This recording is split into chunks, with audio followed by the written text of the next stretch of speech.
Selamat datang di Dapur Gulapedia. Bantu channel ini terus berkembang dengan subscribe, like, dan share-nya. Halo semua, kali ini aku akan buat makanan superfood dari Korea, yaitu kimchi. Nah, kimchi ini dulu aku kurang suka karena rasanya asem ya. Lalu akhirnya aku tetap ngiler tuh ngeliat mukbangers Korea yang suka makan kimchi dan mencoba untuk buat sendiri. Dan aku cocok banget sama resep ini. Selain enak, mudah juga ditemukan bahan-bahannya. Nah, pertama aku siapkan 2 sawi putih dan aku siangi serta aku cuci bersih. Dan aku potong-potong juga, jadi tidak sebesar ini nih. Biasanya kan kalau kita lihat kimchi Korea langsung ya sebesar ini dan langsung diasinkan seperti itu. Tapi aku coba untuk potong-potong lebih kecil agar lebih mudah untuk mengolahnya dan ketika makannya nanti. Nah, aku potong-potong dulu seperti ini. Nah, awal-awal aku juga kurang suka, tapi ternyata rasa asamnya itu karena fermentasi yang terlalu lama. Jadi sepertinya kalau misalnya kimchi instan itu pasti kan sudah lama dibuatnya ya, jadi nggak langsung dibuat dan langsung konsumsi seperti itu. Setelah dipotong-potong dan dibersihkan, lalu aku siapkan air garam, secukupnya aja sih sebenarnya nggak ada takarannya. Dan garamnya juga sekitar 1-2 genggam untuk 2 buah kimchi ini. Lalu aku masukkan kimchinya, terus aku balur-baluri ya dengan larutan garam ini sampai semua terendam dan dikasih garam lagi atasnya, lalu ditutup. Dikasih pemberat juga tutupnya agar si sawi ini terendam sempurna. Nah, sementara itu direndam selama 1 jam, kita sangrai cabai kering. Nah, ini cabainya aku buat sendiri.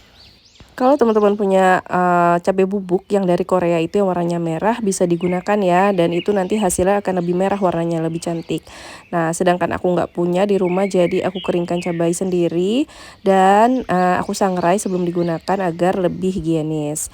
Nah, untuk bumbu halusnya ada 8 siung bawang putih, lalu 1 buah bawang bombay dan 10 buah cabai merah besar. Jadi aku nggak pakai gochujang di sini. Nah, selain agak susah ditemukannya gochujang itu dan kadang-kadang juga belum halal ya.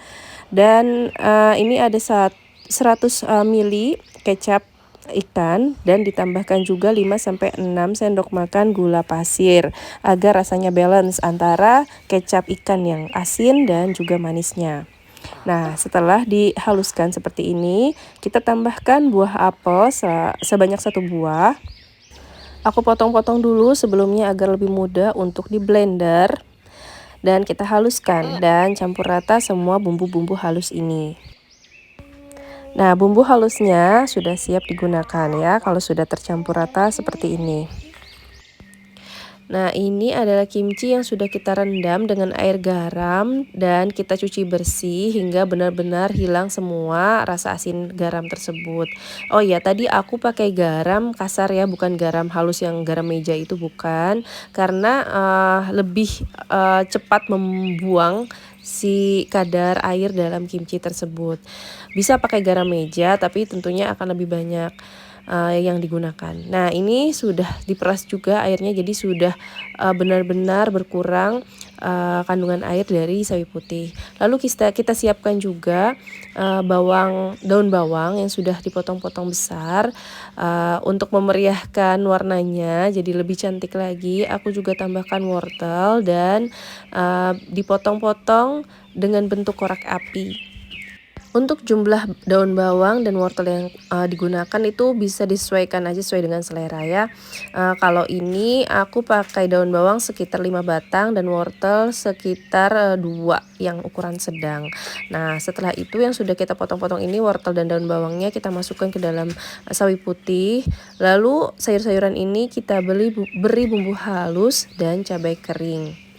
Dan ini bisa dicampurkan, kita pakai sarung tangan dulu ya karena bakal pedes banget ini tangannya kalau misalnya langsung. Nah, ini aku pakai double biar nggak tembus nih sambal-sambalnya atau cabai-cabainya. Jadi aman, insya Allah nggak kepedesan tangannya nanti. Untuk kimchi yang aku buat ini rasanya lumayan pedas ya. Kalau misalnya mau dikurangi rasa pedasnya, bisa kita gunakan cabai merah besar yang kita buang dulu biji-bijinya, atau bisa menggunakan bubuk cabai yang tidak pedas atau bubuk cabai Korea yang warnanya merah tapi tidak pedas. Nah, ini sudah aku masukkan ke dalam toples dan aku tutup rapat dan kita bisa masukkan ke dalam kulkas untuk fermentasi. Sedangkan ini adalah kimchi segar atau fresh kimchi yang belum difermentasi, jadi rasanya asin dan manis. Untuk mendapatkan rasa asamnya, kita bisa fermentasi dulu di dalam suhu ruang selama 1 hari atau 2 hari di dalam kulkas. Jadi makin lama didiamkan akan makin asam rasanya. Nah, bisa kita sesuaikan dengan selera kita masing-masing ya, mau seperti apa. Didiamkan dulu atau langsung dimakan seperti ini. Gimana, gampang kan cara buatnya? Terima kasih ya telah menonton, semoga bermanfaat.